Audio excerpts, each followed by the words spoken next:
The Archangel Chronicles. Copyright 2022 by Raymond, all rights reserved. Chapter 12. Rise of the Phoenix.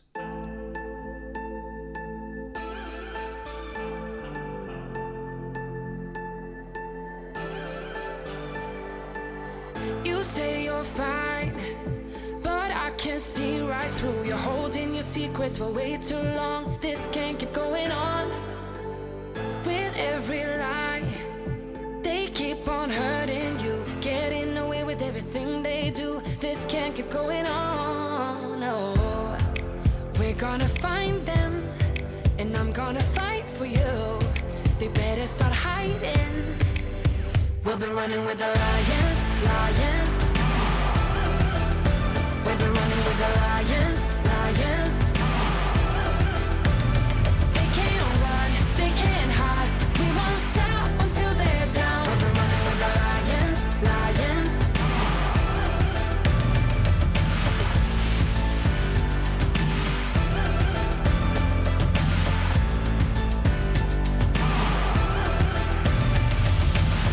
I'll go through fire, I'll climb the mountains for you. Tell me, cause I'm looking out for you. This can't keep going on, no, cause you're not alone in this. We'll do this together. No, you're not alone in this. No, we're gonna find them, and I'm gonna fight for you. They better start hiding. Race day dawned bright and cloudless. The city was buzzing with anticipation of the coming spectacle. I had in my hand a program written on papyrus of the coming day's events. Scribes had handwritten them by the thousands, and Theron had managed to obtain a few for us. The program was signed by the prefect of Aegyptus as an official document. The promoters of the races, Theron being one, had worked their magic and were building interest in the coming spectacle. The program informed the public that the races would be preceded by an extraordinary parade of uncommon splendor. After the parade would come the customary honors and sacrifices to the gods. This would be followed by the games. The programs listed the participants, the runners, the vaulters, the wrestlers, and the boxers. Each competitor's name was given, their national origin specified, the schools where they were trained in their disciplines, and previous contests where they had competed, and what prizes they had won, and the prize money now offered. All of this was grist for the mill for the bet makers and the bet takers. At Theron's doing, there was a notice of the unfortunate death of the Red Scythian Queen, Axia, in tragic circumstances. The notice recited how the Reds were grieving the loss of their queen, victor of more than 1,000 races that very week, but nevertheless, the Red Scythians resolved to honor their deceased queen with the following display. Her body, lying in state, would be borne by her servants on a funeral bier as part of the procession into the very circus itself. After appropriate sacrifices to the gods, it would be cremated so all Alexandrians could mourn the departed queen. At the queen's bequest, on her very deathbed, a replacement driver had been found who would be named at race time. There were no details as to this new racer's past performances, wins and losses, prizes, etc., as they were at present unknown. The program went on to note the 11 others that would compete. 2 more of the Scythian Reds, with drivers Scumaxa and his brother Protothesis, their horses and their colors.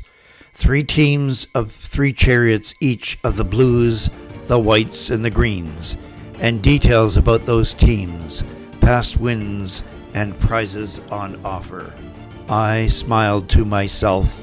Theron had outdone himself. He had actually succeeded in raising the stakes. In the several days before the race, after the announcement of the apparent death of the Red Scythian Queen, the odds makers had heavily favored Herod's Blues, with odds of 3 or 4 to 1. The conventional wisdom of the odds makers was that with the scratch of the Red Queen, the Reds were at a grave disadvantage. Theron took the odds and bet the entire fortune accumulated by the Red Scythians in their past races on this one. The game was set. The stakes were high. At midnight, the gates of the great hippodrome, the Legion, were thrown open. Throngs of the masses, the poor, the lower levels of society streamed in to occupy the seats assigned to their class in the great stadium, so as not to be disappointed on race day. The U-shaped track of the hippodrome was huge, even by modern standards. It was approximately 600 meters or so long, with the inner horseshoe-shaped track being about 570 meters in length. There was room for more than 50,000 spectators in the stands. 2/3 of the way down one side was the Porta Pompeia, or main entrance into the circus, through which the processions would pass. Above this gate was an elevated platform, a pavilion, where the prefect and other high dignitaries would sit in shaded comfort. I had been invited by the prefect himself, along with Sophia and her ever-present guardian angel, Camilla, to join him in the box. Here I was introduced to a tall, gray-haired, distinguished-looking aristocrat, Paulus Fabius Honorius, arrayed in his full toga for the occasion. Honorius looked at me carefully up and down as I bowed and shook his hand. He had a firm grip, which he did not hesitate to use on me to gauge my reaction. "So, you are this famous physician I keep hearing about. Lady Camilla has told me all about you. You're gaining quite a following in the city. Sophia has told me that your skill and knowledge in the healing arts are unsurpassed. And Didymus Bronzeguts and Rufus have told me about your lectures at the museum." "Thank you, Dominus," I said, "but I am afraid that my humble talents may not measure up to that high praise." "Come now, physician, no need for false modesty among friends, eh?" he said, motioning me to his seat in the imperial enclosure. "They tell me we are in for quite a spectacle today. So much drama involving these Reds, eh? Terribly bad news about their chief driver, though. Really curious affair, I think," Honorius droned on in a friendly way, making conversation. "Drama it is, Dominus," I replied, "although I think the drama may not be over. Pray, tell me what you have heard about who will replace the Red Queen as the principal driver. According to the program, it's to be a surprise. I wonder what that means. Pity. It would have been worth a poem to have seen that Red Queen. She's famous even in Rome, where she has never lost a race. So I was so looking forward to her beating that scoundrel Felix of the Blues. The fates have deprived us of seeing two 1,000 race champions going at it, head to head. So, you do not like the Blues, Dominus?" Honorius shook his head, no. "Any faction that is backed by that creature Herod and his lackey, the Ethnarch of Sparta, is to be avoided. But I must say I find these Scythian Reds an exciting alternative. I would have put my money on them. But alas, with their chief driver lying stone-cold dead, ready for the funeral pyre, it would be folly to bet on them now." "Tell me, Dominus, for I am new to this, is it too late to make a wager?" I asked with raised eyebrows. Why, no. The bet-takers will take my wager right up to race time, just before the teams go into the starting stalls. "Then," I said, behind a raised hand, as if in confidence, in a whisper, "If I may give you a tip, I would still put my money on the Reds if I were you. I have a feeling things may go well for them with this new mysterious replacement driver." Honorius thought for a moment, then summoned his servant to place a rather large bet on the Reds, and a further specific bet on the Red replacement driver to win. We settled back to watch the opening proceedings. First came the sound of trumpets and the beating of drums, shouted orders, and the sound of 800 pairs of hobnail boots marching on the cobblestones. In through the entrance came the impressive sight of the first cohort, Legio III Serenica, leading the parade which had been winding through the broad city streets. In they streamed, resplendent in their gleaming armor, red military cloaks, embossed vermilion shields, and crested helmets. They were led by a mounted tribune whom I recognized at once.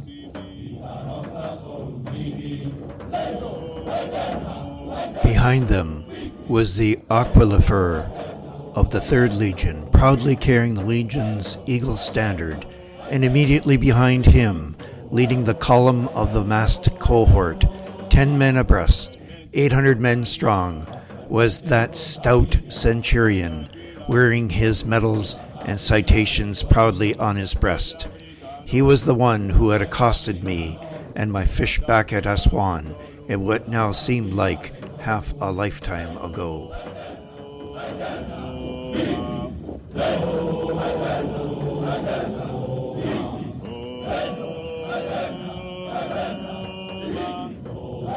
I leaned over to the prefect sitting in front of me and asked, "Tyrannus, who is that tribune? Is that Lucius, alias Callius?" "Well, yes," he answered. "Do you know him?" "He did me a kindness when I was passing through Aswan on my way here." "Is he stationed here now?" "Yes. He and his centurion, the Primus Pilus, that stout fellow there, Marcus Cassius Scaurus, and Lucius, have been posted to the first cohort here in the city." Tyrannus turned around to me in his seat, hand to his mouth, and lowered his voice. "I hear that Honorius there has some kind of instruction from the Emperor to take them on a mission. Do you know anything about that?" he asked in a clandestine fashion, pumping me for information. "No, this is news to me. I should like to see those 2 stout fellows again, though." "If you do, I would be indebted if you would pass on any information about the cohort's plans to me." "Of course," I said, although I had no intention of doing so. "I say, Prefect, the Legion does look as fine an outfit on parade as I ever saw," said Honorius. "Can they fight as well as they march, do you think?" Tyrannus gave me a look and turned to Honorius, smiling all too sweetly. "Yes, Dominus, and if the need were to arise, I am confident that you would find them to be first-class veterans." "You will recall, Dominus," continued Tyrannus, "that their Primus Pilus, Scaurus, there leading the cohort, made a name for himself in the Cantabrian Wars before he was posted here by the Emperor himself." Yes, I do remember that fellow," said Honorius, nodding his head. "His unit was left to guard the camp, while the rest of his legion was on a wild goose chase, looking for the Cantabrians, who would melt away into the mountains and forests like water through sand. A band of them attacked our rear and tried to overrun the camp. Scaurus stood his ground against those barbarians. They tried to kill him with a volley of darts. His shield looked like a hedgehog's back. They closed on him rapidly, and he was surrounded. He fought like a caged lion, hacking at his attackers. He lost his helmet, His shield was reduced to tatters by their battle axes, and he broke his spear after impaling 2 of them with it, and then, with nothing but his gladius and dagger, he held off the rest of the band until the alarm was given and he was rescued. Then I remember that fellow kneeling before his commander, asking to be forgiven for losing his gear. Extraordinary!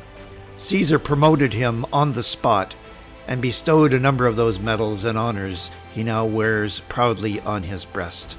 Yes, I think we can say that this is a stout fellow indeed.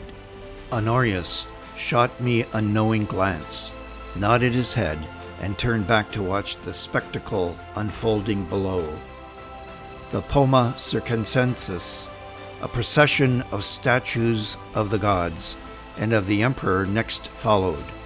They stopped before the Porta Pompeia and deposited these statues in their appointed places of honor. Underneath the platform we were sitting on, other statues were set up along the spina, the long, elevated wall-like structure that ran roughly down the middle of the track, separating it in half lengthwise. Following the idols, there was a procession of youths of notable Alexandrian families nearing manhood. They rode on horseback, followed by a large gathering of the lower-class youths, marching in squadrons and troops. Members of our company remarked on the number and the beauty of this assembly. Looking around the spectators sitting under the high awnings of the hippodrome, I could see a spectrum of colors, red, blue, white, and green, as the spectators donned the colors of their favorite factions, some with gowns dyed those colors and others sporting long ribbons. A line of trumpeters and drummers stood in front of our pavilion, beating out the cadence of the march, punctuated by loud clarion calls from a score of trumpets. Next came the charioteers, festooned with bright colors, trailing long ribbons moving with the movement of the chariots. They were arranged by color, 3 chariots abreast, each being pulled by a set of 4 magnificent horses, 16 chariots and horse teams in all. It struck me that no matter the size of the stadium and the track, this would be a crowded field. The horses strained at their traces, reared their heads, pranced and shuffled their hooves nervously in anticipation of the coming race. As each color appeared at the gate and entered the hippodrome, a shout went up from their supporters in the crowd. The shouts and the singing of the crowd, the drumming of the kettle drums, the blaring of the trumpets, all raised the temperature of the crowd to a fever pitch. The 4 horse teams were followed by 2 horse teams, again arranged by their colors. After the chariots came the contestants in the light and heavy games, the wrestlers, the boxers, the runners and javelin throwers, their whole body naked but for loincloths, muscles gleaming with oil in the bright sunshine. These contestants were followed by a large number of dancers, arranged in 3 divisions, men, youths, and boys. They were accompanied by flute players and lyre players plucking 7-stringed ivory harps. The dancers were dressed in scarlet tunics, belted with bronze ties, and wore swords hanging from their sides, and carried short spears. The men wore bronze helmets adorned with billowing plumes of white ostrich feathers. Each of these groups was led by a man who demonstrated the figures for his followers to mimic, taking warlike and rapid movements, dancing and jumping to the music. After all of this had passed, a large gong located on the spina was struck by a lone attendant, dressed in scarlet robes. It called the entire assembly to silence, and it had its effect. Entering from the far end of the arena was a four-wheeled wagon, draped in the scarlet colors of the Reds, and pulled by 6 white horses. The carriage, piled high with brushwood and timbers in a high pyramid-like structure. At the summit, a body, draped in scarlet gowns, was laid out in death-like repose. Shouts and wails went up from the crowd. This was the Scythian Queen, come to her funeral. On each side of the wagon, as it moved silently up the nave of the arena to a central place, were the 6 priestesses, dressed as well in the flaming red silks, their faces downcast and wearing tall, conical headgear. They were singing that eerie throat song that I had heard when I first entered the Queen's chambers, to find her lying on the bed, writhing in convulsions. Heralds, all dressed in the same flowing scarlet, fanned out to the 4 corners of the arena. The cart stopped. In unison, the heralds began to shout out the following eulogy for the Red Scythian Queen. Hear now, peoples of Alexandria, and all other peoples of the world, herein assembled. Here lays the Queen of the Red Scythians, taken before her time most cruelly by Thanatos, god of death, son of Nyx, goddess of night, and the brother of Hypnos, god of sleep, who has been charged by Zeus and Apollo to swiftly deliver her to a place of honor in the vast steppes of Asia. Hero, winner of 1,000 races, she shall ever be remembered. Tragic victory, shatter your palms. Favor, honor, change your clothing. Sad glory, cast your crown gift for this unjust funeral pyre.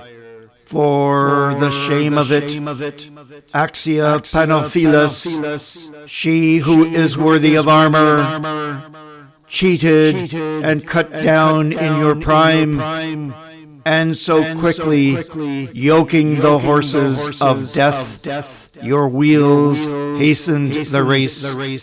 But why was that finishing line of life so close?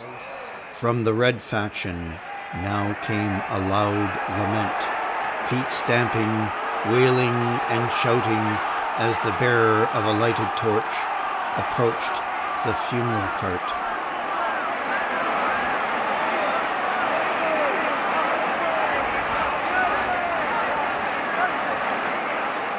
The torchbearer paused for a few minutes for effect. Then, with a great show, he tossed the flaming brand onto the piled pyramid of brushwood. Flames erupted immediately and spread until the whole pyre was a pillar of flame, throwing up sparks and cinders. The corpse disappeared into the flames. The crowd grew still. Silence descended on the arena as the assembly considered the shortness of life. The fire burned on for a few minutes, and then suddenly abated. There was nothing left but a pile of charred wood and ashes. The body itself had disappeared. But then the charred wood and the ashes on the cart stirred. The pile moved, and from the top emerged a large, stork-like red bird with a long neck.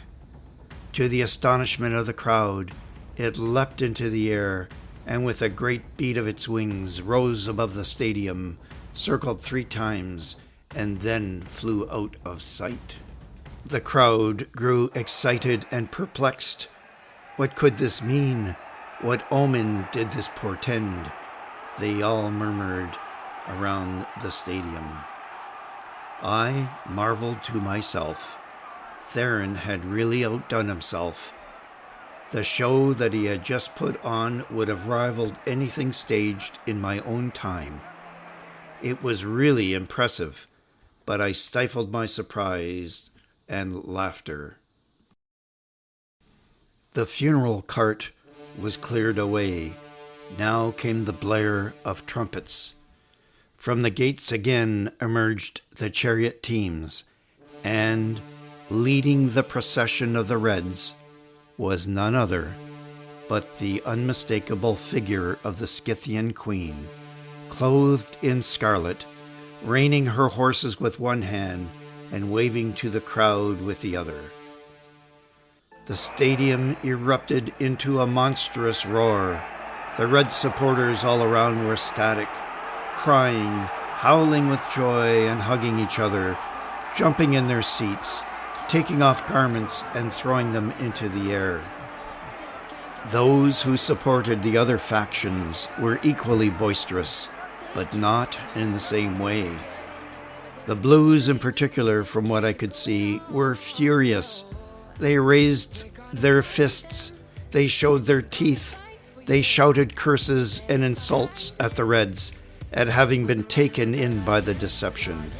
I thought they were on the verge of a riot. I looked over to Eurycles and his party, sitting at the other side of our pavilion. They were whispering among themselves, making furtive gestures, and pointing to the Red Queen, now passing triumphantly in front of our pavilion. Eurycles stood up as she passed below. He shook with anger as he stared at her. Axia looked up, smiled, and waved to him. He was apoplectic. He looked at me, rage in his face and daggers in his eyes. I couldn't help myself.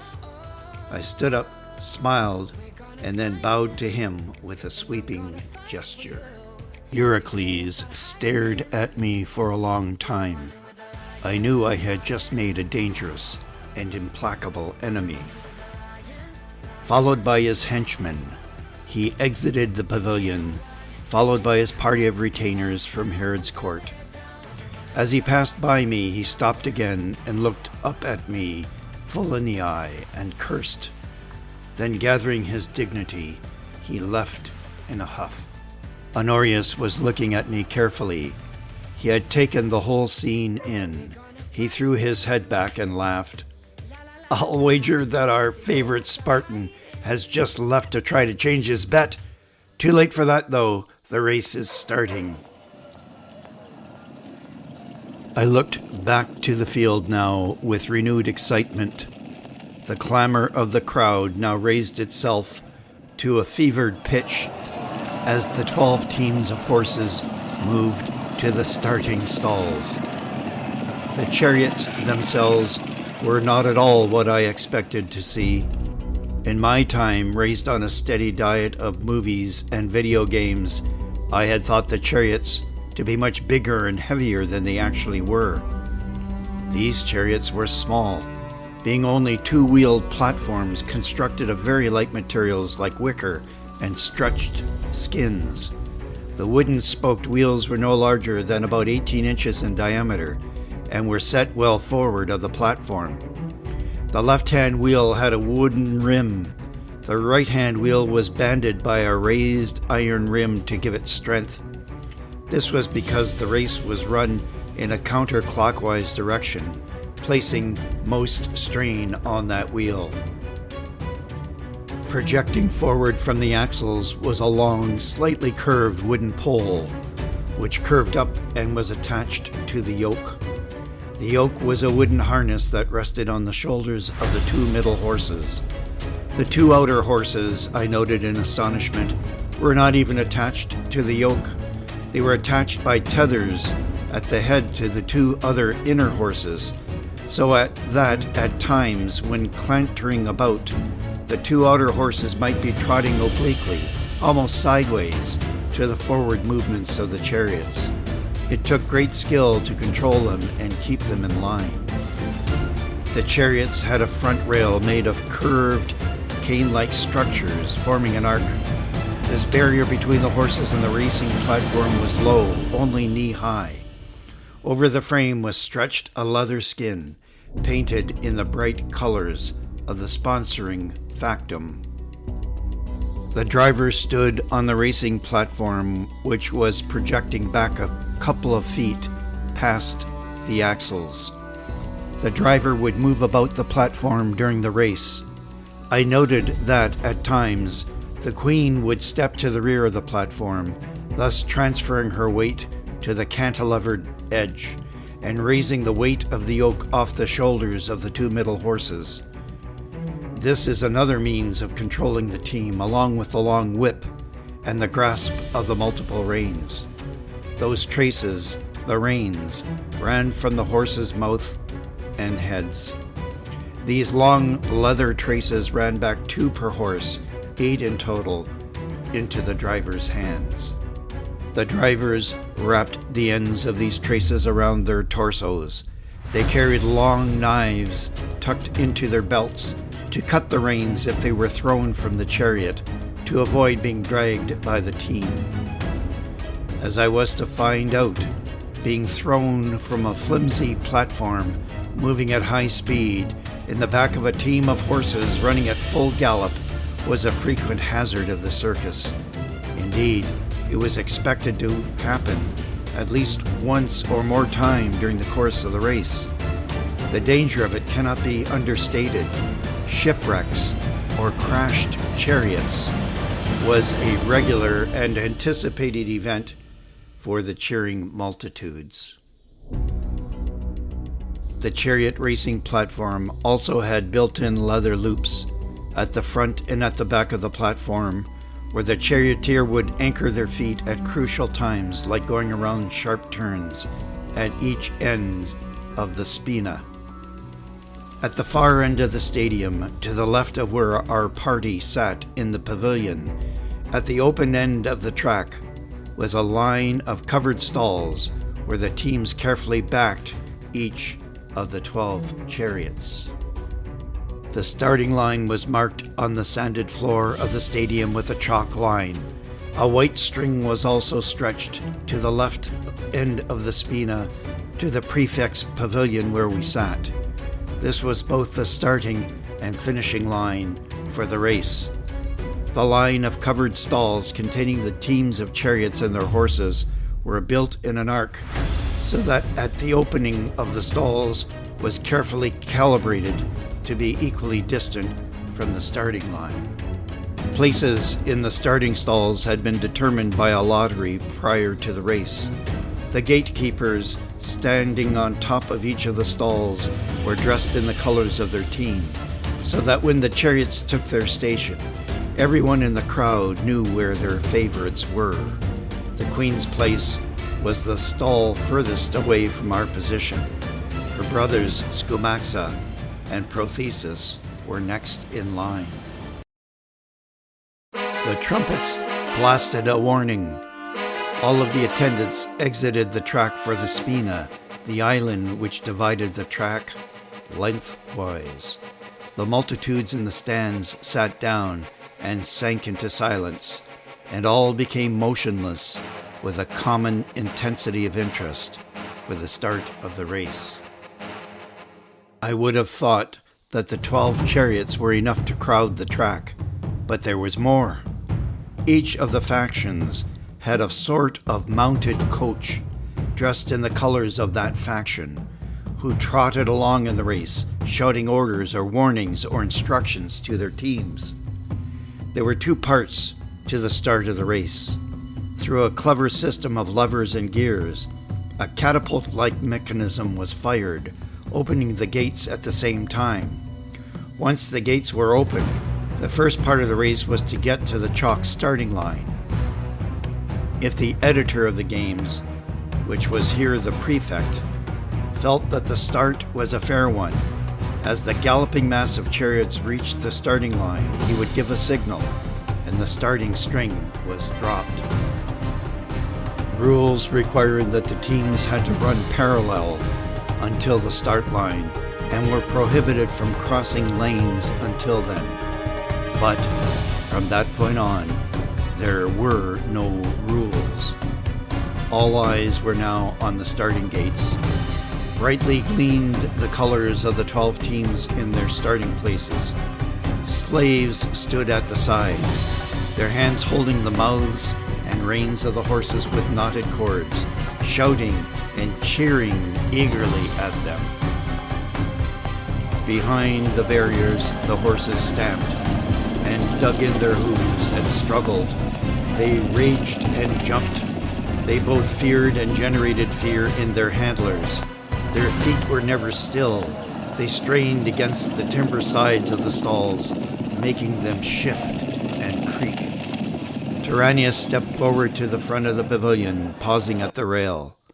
The roiling multitudes in the stands and the impatient horses in the stalls strained, looking for the signal. He was flanked by 2 trumpeters who blared the clarion call of warning. Tyrannius raised his hand. Pinched between his thumb and finger was a long white scarf. He dropped the cloth. The catapult was fired, and simultaneously the gates opened and the horses sprang forth like missiles. The crowd stood in unison, and a deafening roar engulfed us. I must confess that I was totally caught up in the event. My pulse pounded in my ears.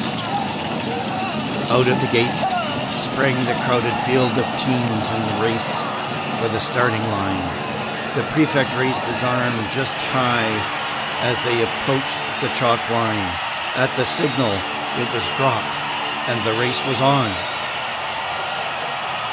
The sanded floor of the track gave way to the churning wheels and the pounding hooves as the air was dense with the dust thrown up by the galloping teams. The drivers, while holding their reins, rested their knees at the front of the chariot, feet firmly lodged into the floor loops, and stretched out, leaning forward. Whips swept along the horses' rumps, leaving the backs untouched. Most of the drivers, like the Scythian Queen, leaned so far forward and stretched so flat that their faces and heads almost touched the oak poles. The strategy was simple. Be the first to the first turn at the end of the spine. Cut it close to the wall. Cut it close on the turn and flare out, thereby cutting off your opponents. The teams strained towards that first turn. Down the length of the track, I could see the Queen, with a burst of speed, take the lead, followed by chariots from the Blues, and then Scumaxa and Protothesis close on their heels. After them, other green and white teams followed in close order. Axia and the first blue team, driven by the famous Felix, were neck and neck, headed for the first turn. Axia had the advantage, for she was in the inside wall going down the length of the track. At the last moment, she bent backwards, almost doubled, tightening her reins, drawing up her team. Felix, in the first blue chariot, shot past her. Axia, calling to her horses, stepped back in the chariot, lessening the weight of the yoke on the center horse's shoulders, and shook the reins and issued a piercing cry, cracking the whip above their heads. Felix, in the blue team, flared out around the turn, in a move that to this day I thought was impossible. Axia took the turn at a sharp angle, her chariot skidding around the turn with the momentum, the left wheel lifting off the ground at an impossible angle. She went round the turn in a tighter curve that no one else before or since has ever done on one wheel. To counterbalance, she jumped to the top of the left rail, bringing the wheel back down to the ground. Axia jumped back to the rear of the chariot platform and leaned forward, parallel to her horses, as they took their lead and flew past Felix in the first blue chariot. The Queen was now in the lead, thundering down the track and headed for the second turn. Further back in the race, Scumaxa and Protothesis had each flanked the second of the Blues between them as they approached the first turn. Protothesis, who was next to the wall down the stretch, drew up his team at the turn. The second Blue chariot thundered past, leaning into the turn, cutting him off. Scumaxa was right beside him, leaning into the turn. The Blue driver shouted curses as he was being hemmed in, almost against the wall, and struck at Scumaxa with his whip. Scumaxa rose to his full height and climbed up on the chariot railing. The Blue driver gave another vicious stroke of his whip, but Scumaxa, holding the reins in his right hand, cheering his horses on, caught the Blue's whip with his left, and as he jumped down back to his chariot platform, approaching the next turn, gave it a mighty yank.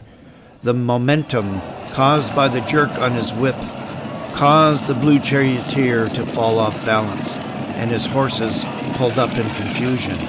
The team lurched violently right into the path of Protothesis, who was following closely.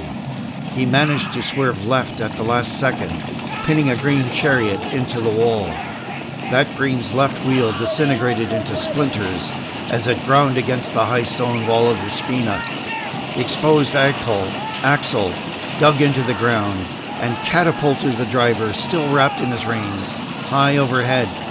His terrified teams of horses reared up and cut across the width of the track, dragging the poor man as they careened in terror directly into the path of a pursuing white chariot, which tumbled into the screaming mass of horses, wrecked chariots, drivers, and smashed wheels. Attendants rushed to the track to clear it all up before the racers came back around the next turn. Axia was in the lead now by 3 horse lengths, followed by Scumaxa, Protothesis, and the third Blue chariot, all bunched up in close pursuit. 4 more circuits of the tracks followed, now 5 in all, 2 more laps to go. By the 6th lap, the sweat of the drivers and the flying steeds streamed into drops and fell onto the sandy field. The cheers of the multitudes, and especially the red supporters, grew and grew, louder and louder.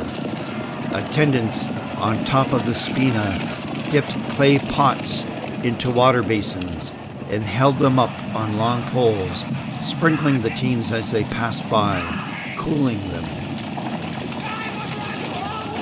The first Blue team was now back in pursuit and hot on the heels of Axia's chariot.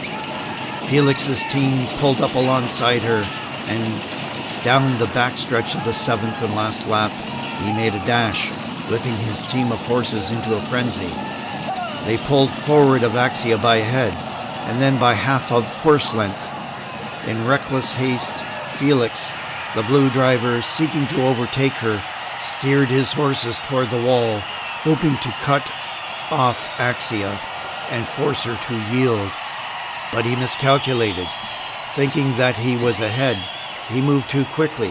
The horse on the inside left stumbled. Its hoof came too close to Axia's ironclad wheel. In a flash, it got caught in her right wheel, shattering the spokes and bringing down the screaming horses in a tangle of legs. The shock of the crash sent Axia's wheel flying, catapulting Axia's chariot off the ground. The Blue team was reduced to a seething wreck of screaming horses, blood, splintered wood, and mangled driver.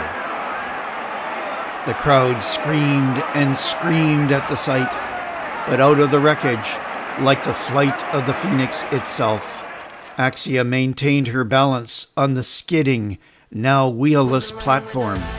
She had managed to hold on to the front of the chariot, wrapped in her reins, with both her wheels and axles ripped off in the crash.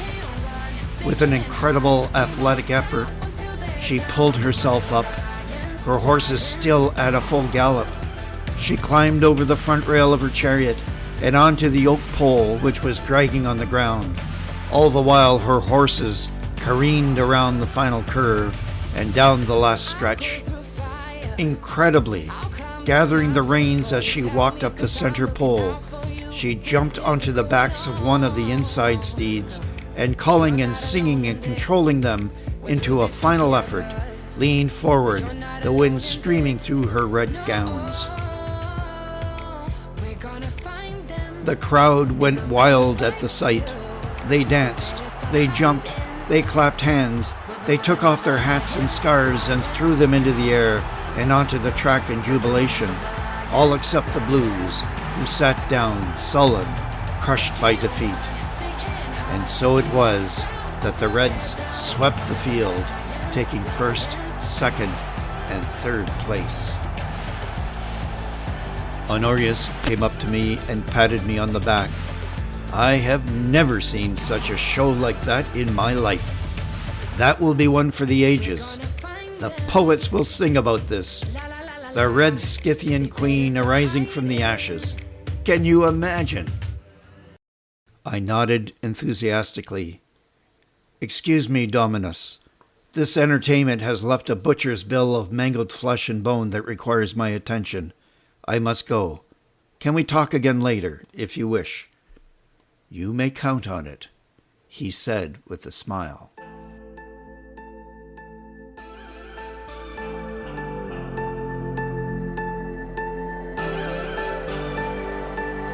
You say you're fine, but I can see right through. You're holding your secrets for way too long. This can't keep going on. With every lie, they keep on hurting you, getting away with everything they do. This can't keep going on. No, we're gonna find them, and I'm gonna fight for you. They better start hiding.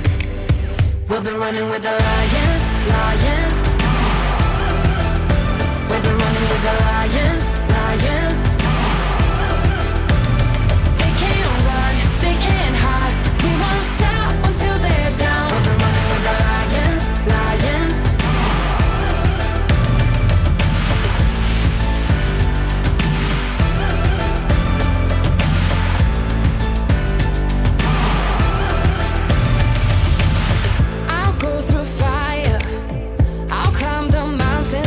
Tell me, 'cause I'm looking out for you. This can't keep going on. No, 'cause you're not alone in this.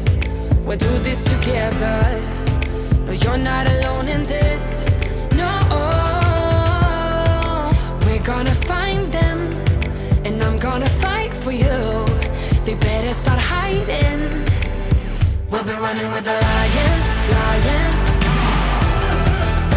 We'll be running with the lions, lions. They can't run, they can't hide. We won't stop until they're down. We'll be running with the lions, lions.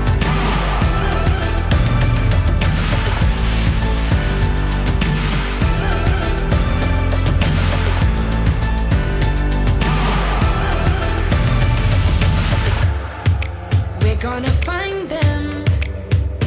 La la la la la. They better start hiding. We'll be running with the lions, lions. We'll be running with the lions, lions. They can't run, they can't hide. We won't stop until they're down. We'll be running with the lions, lions. 'Cause you're not alone in this. We'll do this together. No, you're not alone in this. Music. Epidemic Sound, Running with the Lions by Loving Caliber. Epic Sound, Far Away from Shore by Sight of Wonders. Epic Sound, Counterguard by John Sumner. Epic Sound, In a Land Far Away by Howard Harper Barnes. Epic Sound, In the Distance by Teo Mito. Twins Music, Rise. Epic Sound, Time is Running Fast by John Bajork. Epic Sound, Survival by Bonnie Grace.